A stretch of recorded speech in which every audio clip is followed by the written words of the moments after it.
Thank you for joining us for today's session where we're going to be talking about clarity in an uncertain future, cookies, privacy, and other marketing roadblocks. And I'm very pleased to have co-hosting this session with me today, our VP of Content at Cheetah Digital, Mr. Tim Glom. Good to see you, Rich. You're in London today. I am in Denver. I'm glad you're wearing your uniform because everyone knows we are both hosts of the podcast Thinking Cap. So I'm glad to see you're wearing your cap today. Yeah, never without it. All right, let's crack on. So there's going to be three sections of what we're going to talk about today. We're going to talk about the timeline of disruption that's throwing up these marketing roadblocks. We're then going to look at some differing perspectives across the ecosystem. So what's the opinions coming out of big tech? What's the perspectives of marketers, of advertisers, etc.? And then the third section is we're going to look at triangulating around what's the answer? What should marketers be doing to not just survive the death of the cookie, but to thrive from it? Absolutely. I can't wait for that section, Rich, because we do have some great solutions. We have some great advice. So stick in there. Section 3 is going to be a lot of fun. All right. Well, first off, in terms of the experts that we've got joining us today is Scott Cunningham. So why don't you introduce Scott? Yeah, sure, Rich. Now, when we think about the death of the cookie, there's no better person that I can think of than Scott Cunningham. Scott's a longtime friend of Thinking Caps and Richard myself. He's here in Denver. Scott was the founder of the Interactive Advertising Bureau, the IAB's Tech Lab. He's the former president of Media Group Interactive, a pioneer in developing USAtoday.com, and currently a brand safety expert for many different types of brands. And he can really put this issue down into layman's terms. In fact, we had Scott on our podcast, Thinking Caps, several times, and I wanted to share this perspective that we recorded way back in March of 2020.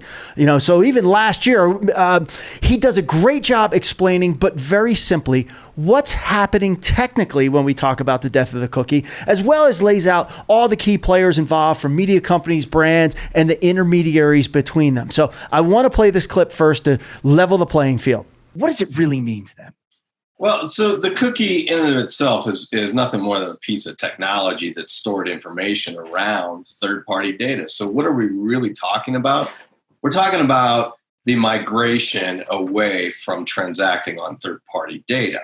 Cookie just happens to be the technical means by which this has been described in the past. And so when we think about then the big picture of moving away from third-party data, we have to move somewhere. We have to move in what this migration path looks like into first-party data.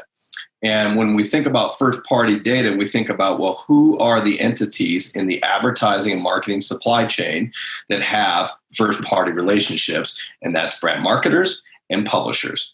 Everybody else in the middle of that is an intermediary, from big agency holding companies to supply-side tech platforms to data management platforms. Right? These are all intermediaries without a relationship to an end consumer. So those entities, brand marketers and publishers that have first-party relationships really do, over the next 2 years, stand to be able to leverage any element of advertising transaction, whether it's through programmatic channels, automated channels, private marketplaces, direct type deals. Obviously, there's a large portion of regulatory compliance that we'll talk about here a little bit. But on this migration path over the next 1 to 2 years away from third-party data, it does fundamentally change what entities are transacting on in the supply chain back to first-party information. When I mean first-party information, I really do mean those entities that do have that relationship with the end user. They own it. They actually have a one-to-one relationship. So what you're saying is publishers have a one-to-one, right? People who have subscribed, even if they lightly subscribe, or if they're behind a paywall, and then brand marketers who have gone directly to consumers and said, hey, forget Facebook, forget Google. You want to have a relationship directly with us? I'm Nike, I'm Adidas, I'm whomever. That's the kind of first-party data that you're saying. Yeah, that's correct. And when you think about it in terms of the World Wide Web, I want to be careful. The World Wide Web, different from apps, different from CTV, even though we can still talk about first-party data across that. But when we talk about the death of the cookie, we are talking about the World Wide Web and those publishers and brand marketers that do business on the World Wide Web. And what that really does mean is when Google made these announcements that there's a 24-month window. Google was one of the last browsers to allow transactions of third-party data. What they've effectively done is announced that those are end of days, that they're sunsetting that type of capability. And with all of this change going on, marketers might be forgiven for feeling just a little bit like Dennis, played by the brilliant comedy legend Wayne Knight.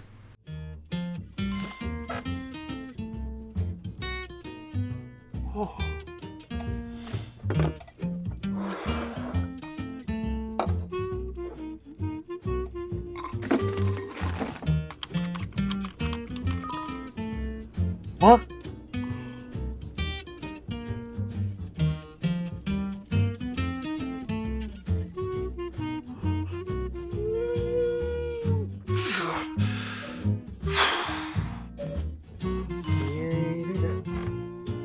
Oh!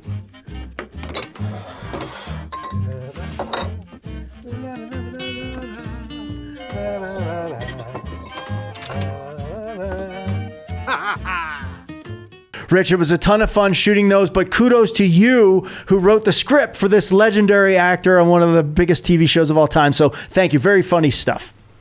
I mean, he's used to Shakespeare, and now he gets me writing scripts.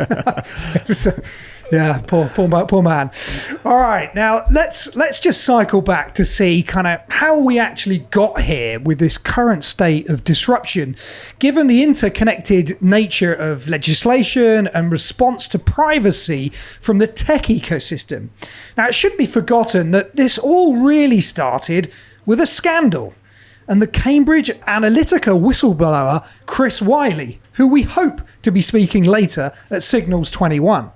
Yep, we're trying to get that done right now, so hopefully Chris will come in and join us later. Now, let's just sort of track back. Where did this start? If you remember, the Cambridge Analytica scandal actually started in March the 17th, 2018, when it was actually exposed, revealing that data from 87 million Facebook profiles had actually been harvested for the agency. Absolutely, Rich. And that was followed up pretty quickly with the GDPR, the General Data Protection Regulation, rolling out May 25th, 2018. I remember that day like it was yesterday. You, me, and Scott McNeely were all, emailing each other on that day. So another key milestone.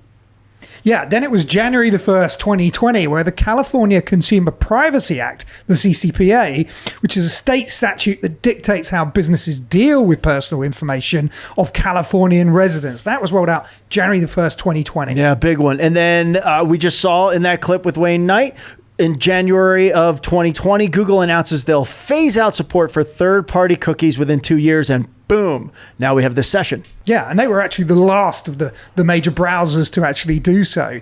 So next up was March the 24th, 2020, where Apple releases enhancements to their Intelligent Tracking Prevention, ITP, completely blocking third-party cookie tracking on Safari 13.1 iOS and iPad OS 13.4. Yep. Well, ramp forward to February in 2021, and Mozilla announces total cookie protection in Firefox 86. They change the confines of cookies to their original site, preventing them from tracking users across the internet. So isolated use of cookies only.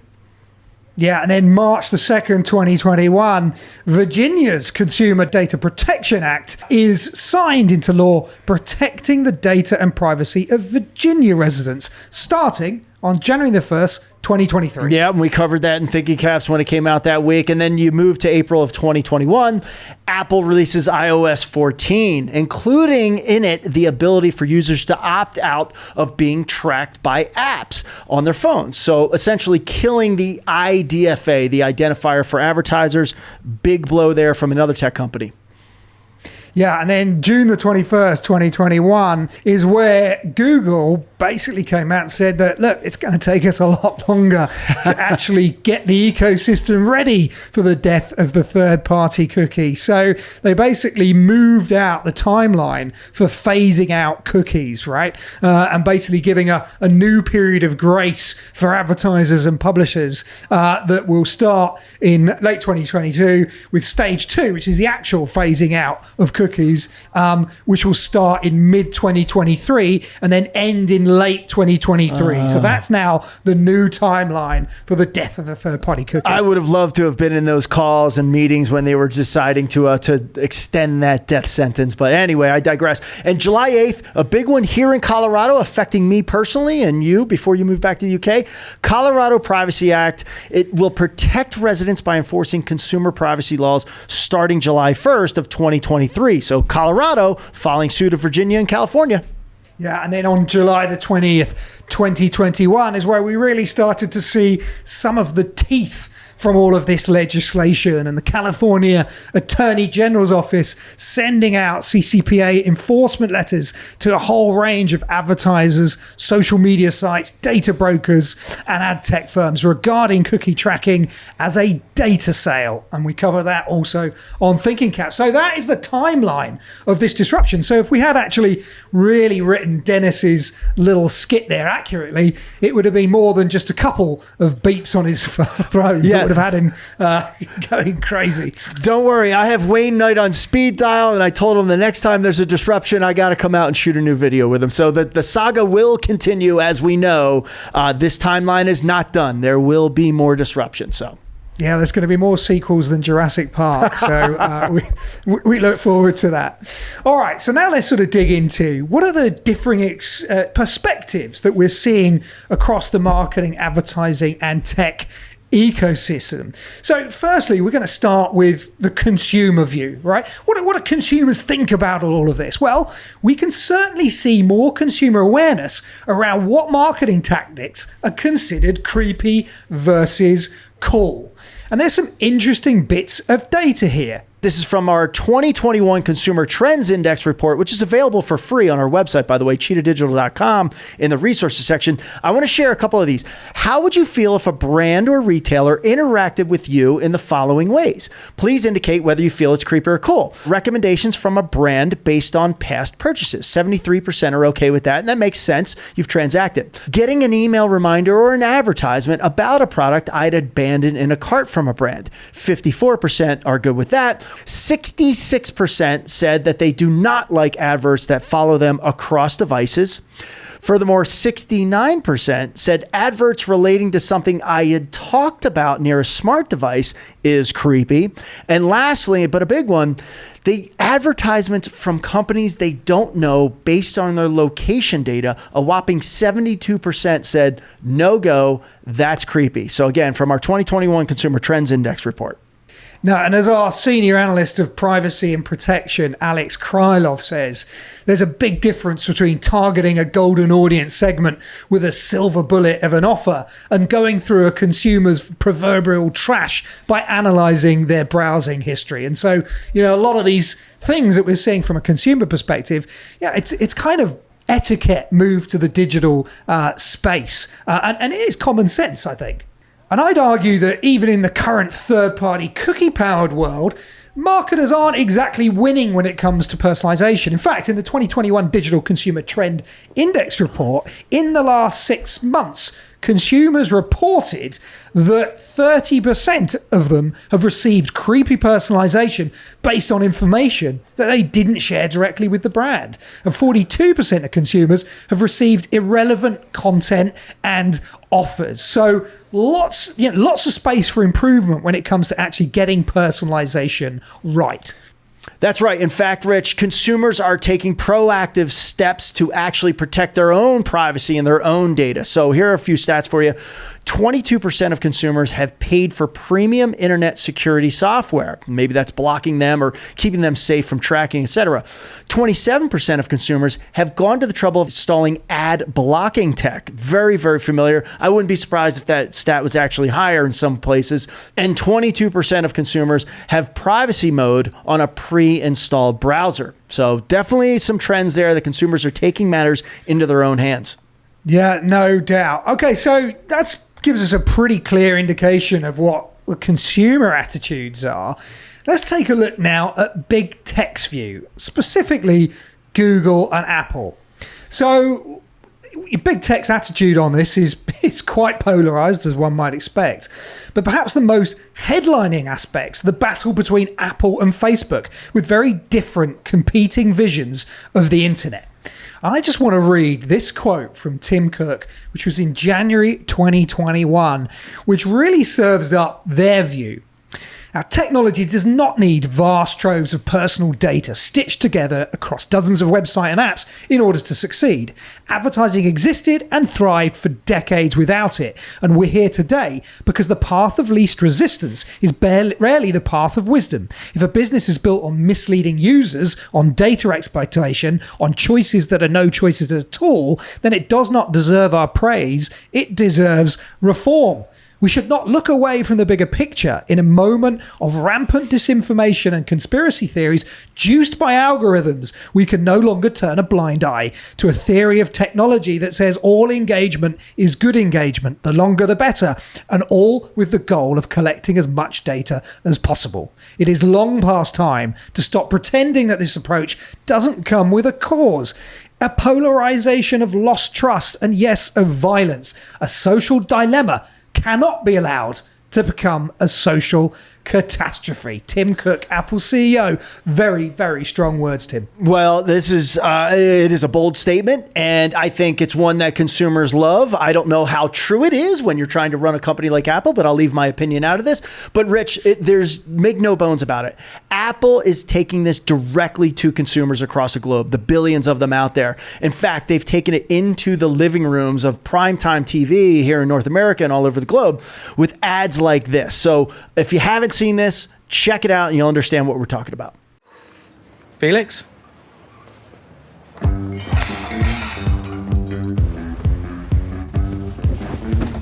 Name? Felix. Date of birth? November 5th, 1986. Tracking current location. Can I have a taste of your ice cream? Here's what you spent last month. Crumbs from your table.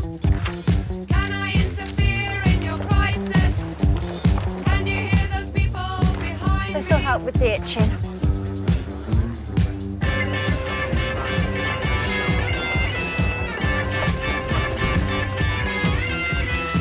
I have a taste of your ice cream? Can I lick the crumbs from your table? No, mind your own business. Why don't you mind your own business? Why don't you mind your own business? Yeah, Tim, look, there's no question. With ads like that, Apple is clearly doing its part to influence consumer attitudes around privacy. So we'll watch that space very carefully as their kind of campaign, if you like, continues. But I think it's perhaps Google that is providing the clearest instruction to marketers about what they do about all of this change. And they stated in March on their blog that first-party relationships are vital. And I quote, "Developing strong relationships with customers has always been critical for brands to build a successful business. And this becomes even more vital in a privacy-first world. We will continue to support first-party relationships on our ad platforms for partners in which they have direct connections with their own customers. And we'll deepen our support for solutions that build on these direct relationships between consumers and the brands and publishers that they engage with." Now, Rich, great statement. This is going to come in. This is crucial in our third section where we talk about the solution. It's great to hear Google say first-party relationships rule, and that's what we're all about here at Cheetah Digital. So I'm excited to get to section 3. But what else do we have? What other perspectives do we have? Well, we need to also, being signals, look at the marketer's view. And we actually did some research with Ad Age on this, which I think gives us a sort of fairly informative picture of like how prepared we all are for the death of the third-party cookie. So the Ad Age research was entitled An Optimal Path to Personalization, right? It gives us this view on what marketers are thinking. We asked which statement describes your brand's plans about cookies and third-party data. 13.4% said we plan on continuing to use cookies and third-party data. 35.7% said we have or will greatly reduce reliance on cookies and third-party data. And then 50.9% said that we are investigating how to reduce our reliance on cookies. So pretty much gives us a view that we came quite close to the first deadline and then it got extended. We're still, I think, in a fairly embryonic stage of actually evaluating what the path forward is from most marketers and most brands. And then secondly, we asked marketers, how important do you believe one-to-one personalization will be to your efforts in the next 12 months? 7.5% said not important, so hardly any of them. And then 44.2% said that it's somewhat important. And then the largest segment, 48.3%, said it's very to extremely important. So we know that one-to-one personalization is going to be extremely important moving forward. We just have to figure out how to do that in the era of a privacy-first world. Yeah, and that is the conundrum, Rich, right? Consumers want more personalization and more privacy, and how do you do that? But it's very clear that that is the paradox that marketers are grappling with right now. So how do we serve up more personalization when privacy changes appear to make it harder to do that? And we can see that marketers are still primarily right now using segments or cohort-based personalization, which really isn't personalization at all, in my opinion, versus true one-to-one personalization. In that same report, we asked, when personalizing content, offers, or ads, which of the following have you used or plan to use? And 68% said only customize content to segments or group of customers. So even though there's the desire to get to one-to-one, there's really not the plan in the short term to do it. Whereas 38% said they will personalize at a one-to-one level using known data about an individual. And then lastly, 23.8% said they will use advanced personalization at a one-to-one level using known data, including predictive machine learning or AI data. So, not enough, in my opinion, are planning for that true one-to-one. But we're going to talk about that in section 3. I know we're not there yet, though. And we're also going to see, I think, as we move forward, as we get closer to that kind of cliff edge of the deprecation of third-party cookie, we're going to see marketers ramp up and hopefully get more people into using advanced personalization at a one-to-one level using known data. All right, well, that brings us to another section of the community that are impacted by these changes to privacy and the death of the third-party cookie, and that is the advertisers. So one of the many questions, and I think many of us have had, is that will there be a replacement for third-party cookie? And many in the ad tech ecosystem have been looking at alternatives, including hashed email addresses and other approaches. But it's safe to say that none have shown any material evidence that they can provide a realistic and dominant alternative. Now, here's what one chief media officer had to say, which was in Digiday's anonymized confessions series. And I quote, "We've tested many of these solutions and don't feel like there's much of a future there. We've tested these alternatives in Europe and the US, and the results have been underwhelming. Whether it's a very buggy service that doesn't really do what it's meant to, or they just don't have the requisite scale for us. We used one in France where we had around 30% of our audience, and not all of that was accurate. The data strategies at these companies aren't progressive enough." Wow. Peeling back the covers through a confession. And Rich, I love that series that they do there in Digiday, the confession series. Maybe we should do that for Thinking Caps. Blur people out, have them come tell their real feelings. I like that idea. It's definitely one way of actually getting, that raw perspective that people might not be comfortable sharing. Yeah. Look, and let's be honest. I mean, there's people watching right now, and we've talked to people off the record where that confession series, we're hearing that. It resonates. So these cohorts, these ad hoc solutions that big tech are throwing out there, they're just not enough. They're not scaling. They're not rolling out fast enough. So, Well, look, I think we can make a fairly firm, prediction here, and that is, if you're waiting for an alternative to the third-party cookie to be sort of magically created and become dominant across the ad tech ecosystem, and with all of this polarization of viewpoints on competing visions of the internet, you're barking up the wrong tree. That is for sure. There isn't going to be some sort of magic replacement for the cookie. So the question is, what do you do about it? How do we triangulate to get an answer for what we should do next? Exactly, Rich. We need to dig into these answers. So we set our good friend and Signals reporter, Charlie Crow, off to talk to all of his executive friends. Now, Charlie is more connected than anybody I know when it comes into media, advertising, and brands. So he spoke to Bastian, who's the VP of Group Marketing and Data at Renault, and this was his take. Do you think that the advertising industry, CMOs in general, have enough choice when it comes to data opportunities and insights outside of the duopoly and the major walled gardens? Short answer, no. But actually, if I elaborate a little bit, I don't even think it's relevant now. I mean, I know what I'm going to say is very obvious, but with the cookies disappearing soon, maybe in a year, maybe a bit more, actually, I think we should look only at two things, and this is what I'm focused on. How do we really look internally at the data that we get? And I'm lucky enough to sit in an industry where we really reach into the depth of the data we could access to, right? Because you get usage and everything. And second, I'd say the focus is really making sure you have strong data partnerships. So I think it's coming back to second party data partnership or whatever you want to call that. I think the times of looking outside and access to data is gone anyway. So we should really focus our energy into those two pieces.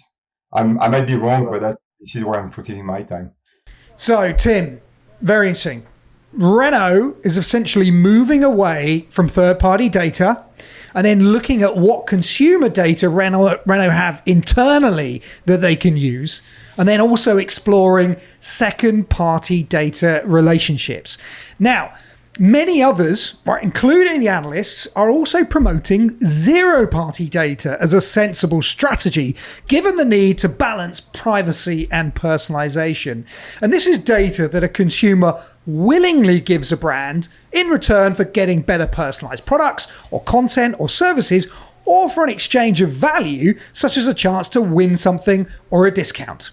Yeah, Rich, those are great examples. There are a ton of other examples, and we're going to have tons of sessions talking about them. But I know you have a great quote and someone you like to lean on. Fatima Katablu, who spoke at Signals last year, is a Forrester analyst, recently just left Forrester. But, Fatima, she was the person that actually came up and coined the term zero-party data, and I've been a big fan of her work for some time. And she says that zero-party data is extremely valuable and will improve the effectiveness of your firm's personalization efforts.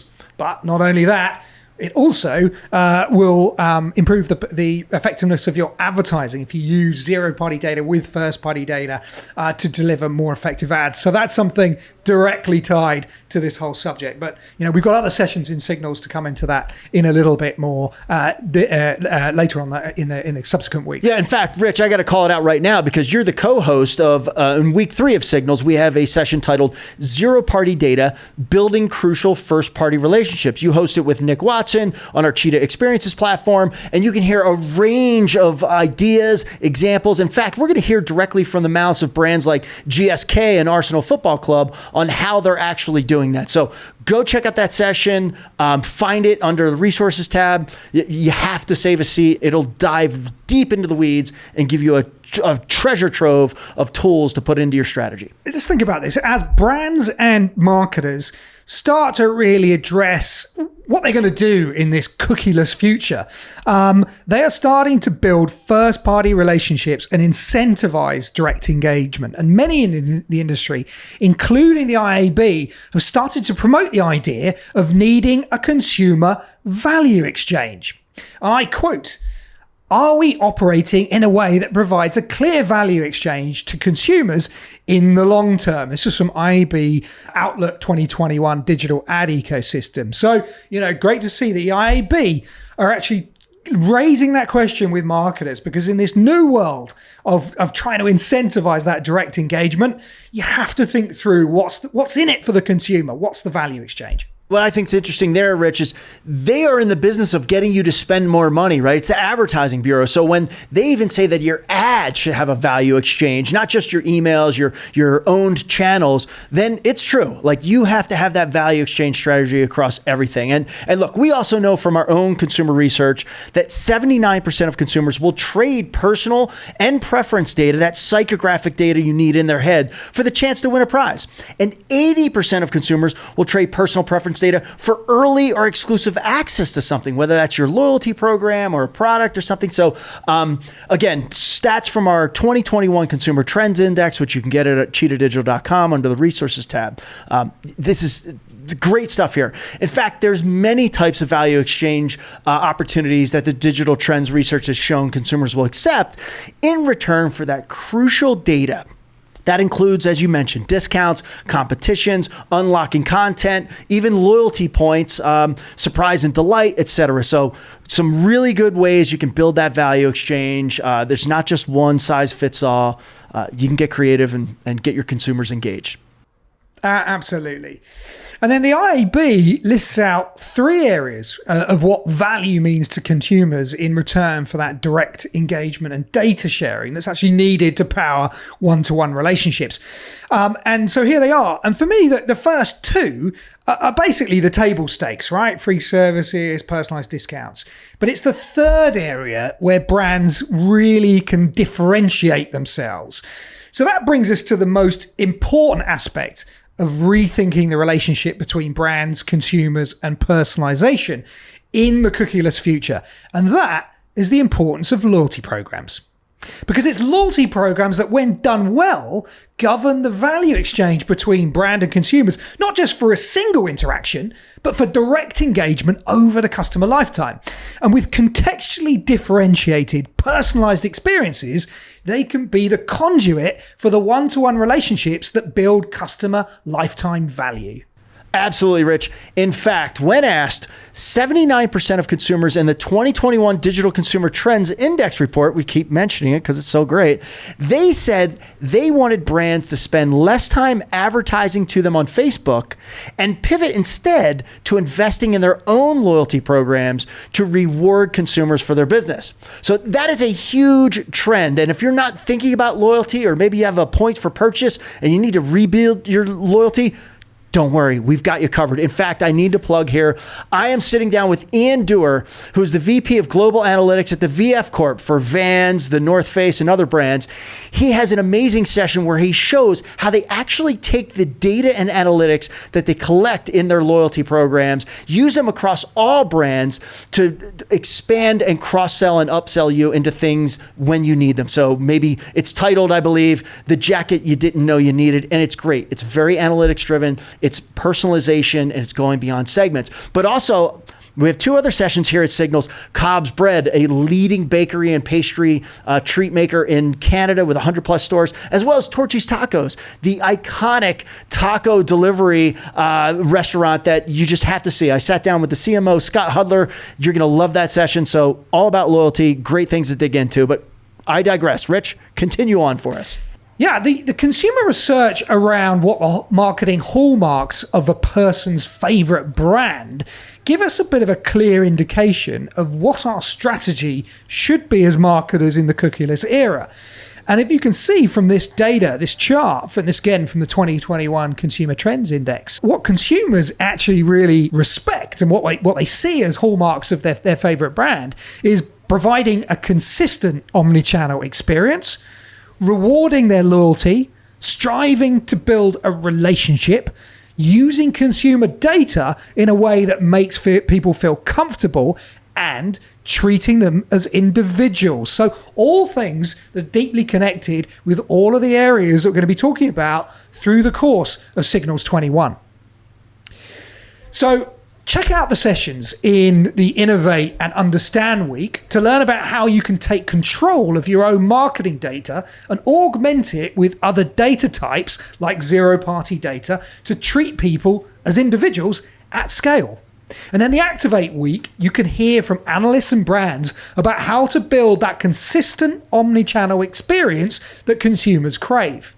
And then lastly, in the Engage Week, brands such as Del Taco and Salling Group give us a perspective on how to reinvent customer engagement with loyalty programs that deliver the personalized, contextually different experiences that build customer lifetime value. And you know what the best bit is, Tim? I do not. Fill me in. Well, you know, although we primarily speak to the MarTech and the marketing world, you know, for anyone that's out there in the advertising or ad tech world that's listening to this, the first and zero party data that our customers are collecting and activating at scale is also improving their ad performance dramatically. Ah, I see where you're going there. Well, I sit down with longtime friends, the Pure Archery Group here at Signals, and they have an amazing story. When they really needed their zero party data to differentiate for them in the advertising landscape, they were getting over 5 times more engagement and distance on their ad spend when loading zero party data up into ad platforms like Google, Amazon, etc. So it's a great story. In fact, I catch up with them. They're 1 year on to our customer engagement suite platform, and you'll be blown away at what they now need to use that zero party data for in a time of feast. They're having a record year revenue wise, one of the best years in over a decade. And you have to come see that session to understand how that zero party data is actually differentiating and still getting them 50% plus market share in some key markets. So that's in the last week of Signals. It's a must see. I can't wait for that session to hit the airwaves. Well, there you go, Tim. You've got the Understand, Activate and Engage weeks that are packed full of the techniques, best practices and ideas that marketers need to really thrive through this period of disruption. And if you're really interested in what are the latest developments in terms of Cheetah Digital innovation to help power the marketer's success in this area, then make sure you check out the Innovate Week, where we're going to be really looking at what's the latest and greatest coming out of Cheetah and the customer engagement suite. So don't miss that as well. Some awesome stories there. So everyone's homework is leave this session, go sign up for another session at Signals right now, and then we'll see you when the next session starts in just a few minutes. So, Rich, this has been great. Thanks for putting it together. I hope the weather's good in London. We'll see you soon. See you soon. See you soon.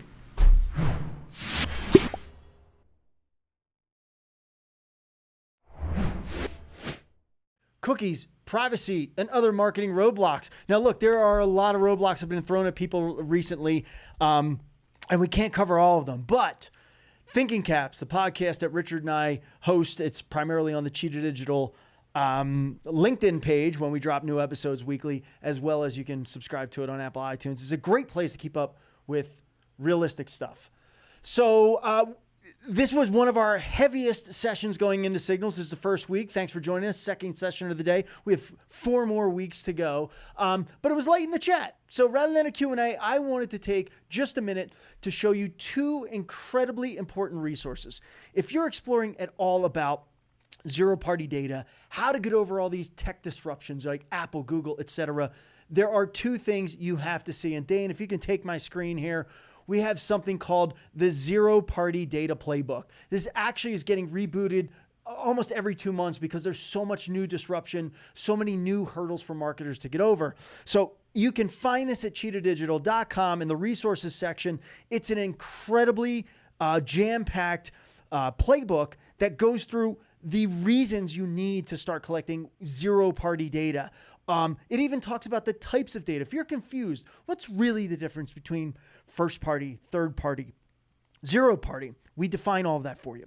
We also talk a lot about the value exchange economy, right? You have to give to get. Consumers these days would love free access to things, early access to products, discounts, etc., in exchange for giving you their personal information. So this book, I'm not going to go through the whole thing. It tells you the model. It tells you how the evolution of zero party came together, what the analysts, these global analysts are saying, how it actually works, how it stitches together, how you can map zero party data into your email, your SMS, into your CDPs, your single source of truth, etc. And then there are great brand name examples here of how you can actually do it.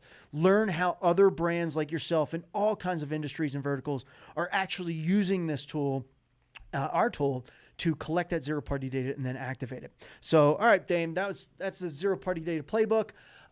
Richard is not with us. He's actually traveling home from Denmark right now because he was shooting another great session with the Salling Group, a $14 billion retailer in Denmark. That's going to be a great session you have to tune into. And in week 3, which I believe is October 20th, Richard co-hosts another session dedicated just to how to collect this zero-party data and how to build first-party relationships. It's a great session with our head of our experiences platform, Nick Watson, 2 Brits talking about data collection. You're going to want to not miss that one. So go find it. Go save your seat for that. And there is one other thing I do want to share, if Dane can take my screen. On our website, I just ripped this down real quick. It's smashing your email marketing KPIs. Your email marketing KPIs, these are incredibly important. This is where you can own your own relationships. You can get over the privacy and data conundrums and legislation because like Facebook and Google, or unlike them, you control email.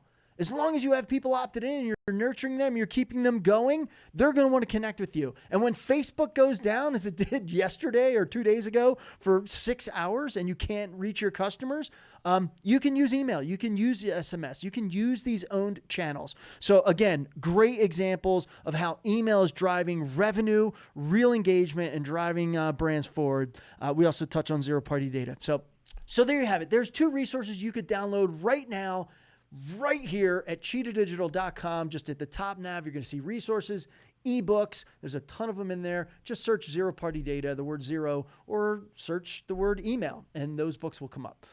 That concludes this session. I'm not going to draw it out any longer. We appreciate you coming. As always, sign up for the rest of these Signal sessions. We're going to be covering these topics and all others. And next week, if you want to learn about technology, how ours differentiates and how the customer engagement suite really, beats up on the marketing cloud as a much better, much more marketer-friendly platform to engage your customers, you got to attend next week to hear everything that's going on technology-wise. I'm going to sign off right now. We appreciate you coming. It's week 1. We'll see you over the next month. Thank you.